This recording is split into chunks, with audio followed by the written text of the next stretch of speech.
যখন তুমি নিজের রক্তের মানুষের দ্বারা কষ্ট পাবে, তখন তুমি একবার নবী ইউসুফ আলাইহিস সালামের কথা মনে করো। তিনি কিভাবে নিজের ভাইয়ের দ্বারা প্রতারিত হয়েছিল। যখন তোমার বাবা মা না বুঝেই তোমার বিরুদ্ধাচরণ করে, তখন নবী ইব্রাহিম আলাইহিস সালামের কথা মনে করো। তার বাবা তাকে আগুনে নিক্ষেপ করায় ভূমিকা রেখেছিল। যখন তুমি সমস্যা থেকে পরিত্রাণের জন্য কোনো পথ পাবে না, তখন ইউনুস আলাইহিস সালামের কথা ভেবো। তিনি কতটা সময় তিমি মাছের পেটে আটকা পড়েছিল। যখন তোমার নামে কেউ মিথ্যা অপবাদ ছড়িয়ে দেবে, তখন মা আয়েশা রাদিয়াল্লাহু আনহার কথা মনে করো। তার নামে পুরো শহর জুড়ে কুৎসা রচনা করা হয়েছিল।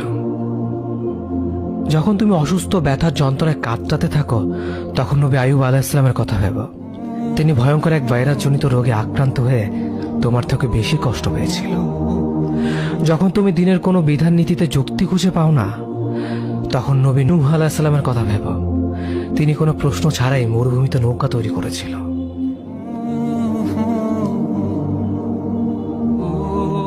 যখন তুমি আত্মীয়স্বজন, পরিবার, বন্ধু বান্ধবের কাছে হাসির পাত্রে পরিণত হও, তখন তুমি শেষ নবী হযরত মুহাম্মদ সাল্লাল্লাহু আলাইহি ওয়াসাল্লামের কথা ভেবো।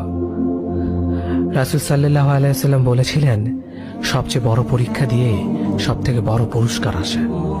যখন আল্লাহ কাউকে ভালোবাসেন, তখন তাকে পরীক্ষা করেন, এবং যে এই পরীক্ষাগুলো মেনে নেয়, সে আল্লাহর সন্তুষ্টি অর্জন করে। আর যে অভিযোগ করে, সে তার ক্রোধের পাত্র হয়।